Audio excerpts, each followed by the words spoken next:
Okay, let's finish this off now. So, do you see how cool it is when you're in more control? When you're in control, or at least, trying to be in control of your drawings, you still want to have happy accidents. Like, this is a happy accident. I kind of dig that.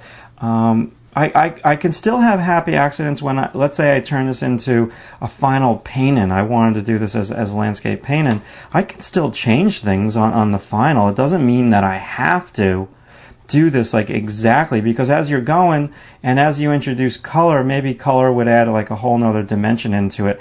And so you change, but again, at least you feel very secure with the direction that your image is taken. Now I want to push the perspective of this hilltop, this distant rolling hill. I want to push that perspective coming down.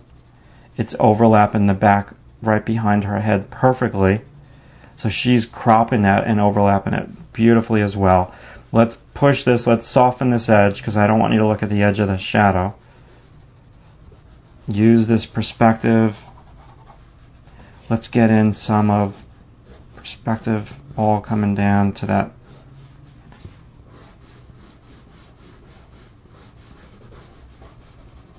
I can even put some little dandelions in my shadow if I want, or I can do like leaves. I can do purple flowers here to complement all the green if this was a painting. 90%, sorry, let me start that over again. 80% of your image is what I'm doing right now. It's value. Most people give way too much importance to color. Color comes after value. Value is much more important than color. So pretty much, in an organic scene like this, a nature-filled scene with greens and all these woods, the brown woods, green, moldy woods, mossy woods in the shadow of this building, I could give her, again, I got lucky when I photographed this scene. She's got like a little lavender in her dress, and so the lavender, that purple, is the opposite of that yellow-green of the grass and of the foliage of the trees. So, that would be my color opposite. You put your color opposite and your value contrast versus your, purple is the opposite of the yellow-green plus value contrast. Gosh, that's when you really are in ultimate control, and that's where I look at your main character first, second, and third. Now, gosh, there's a lot of information that I gave to you in this, and I think I've spread it out evenly. This is just our first scene. And I haven't even gotten to the final drawing yet. I'm going to do the final drawing next for you. And I'm really looking forward to the final drawing. Now, it would be kind of cool, too, if I did that final drawing as a landscape. But let's just cross one bridge as we get to it. I know a lot of people on drawing tutorials online have been asking me for some variety because I've done a lot of figure drawing stuff. And I want to give you guys variety. So this is more about drawing landscapes. And what I'm going to get into in the drawing is the texture. All that fun stuff. Very different type of texture than what I would be doing if I was drawing muscles and bones on a figure. And lots of different things that I'm talking about. I'm not talking about muscles and bones. I'm not really talking about too much of this continuous line stuff. This is more about where do you want me to look first, second, and third. Texture. A little bit more perspective. Having areas that are busy, having areas that are empty.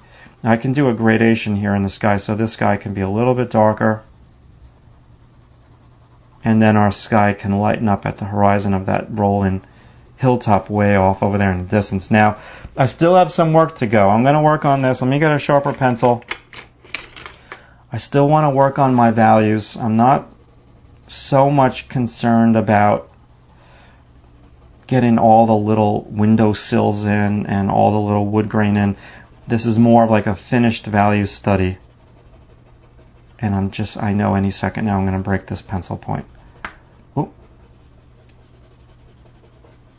So I want most of the darks. I'm even going to manipulate. I'm going to put some darks over here with her hair to really make it super obvious that we look at her first. I mean, we are looking at her already.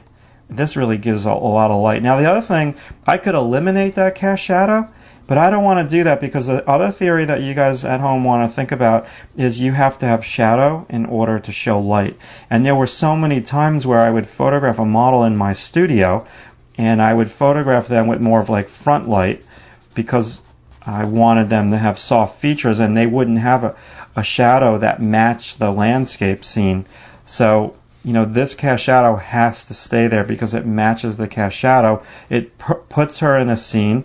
And also with your main character, what you want to do is you want to blend them into something. You lose the edge, a la the model in Factors in Beginner's Basics. And so we're losing an edge right there on her foot right into the grass. And we're losing an edge over here, her skin into the grass over here as well. My hard edge is going to be on this side of her. Now I can play around a little bit with these geese. I didn't focus on them too much. Remember, I wanted you to look here first, here second. Now they're competing. So if I just erase this a little bit, they're not competing as much.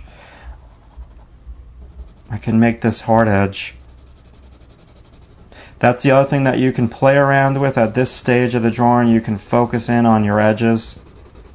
But I'm going to save that fun stuff for the final drawing. I don't want to go too overboard.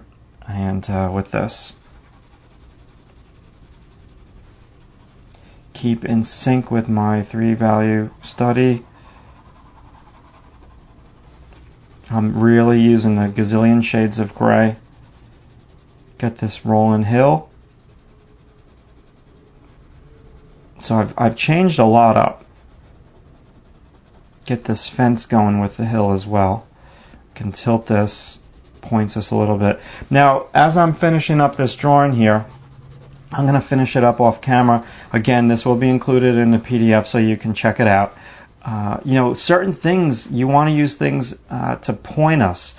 Where do you want us to look first, second, and third? So, yeah, we're going to look at her, no problem, because she's in the foreground and she's overlapping everything. But, you know, you can emphasize the tops of and the bottoms of the windowsills so they all direct us back. Or if I emphasize the vertical of the windowsills, that points us down.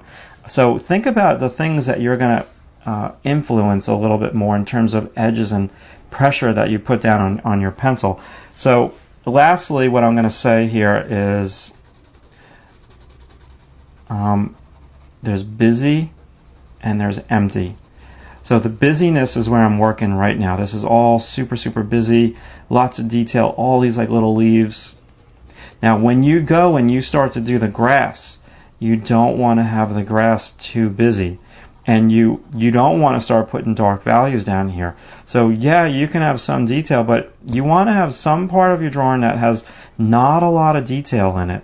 Very light, not a lot of contrast. That's the section I'm doing right now. The viewer's eyes need a place to rest. And if you put too much detail everywhere, where's the viewer eye go? Off the image. Because they don't know where to look first, second, and third. You know, they're just overwhelmed with detail. And I used to say to myself, when I first started doing illustration, more detail, more. I would do every little tree over here in this distant, like, rolling hill. That's wrong. You want to have some areas of your image that are very simple and plain.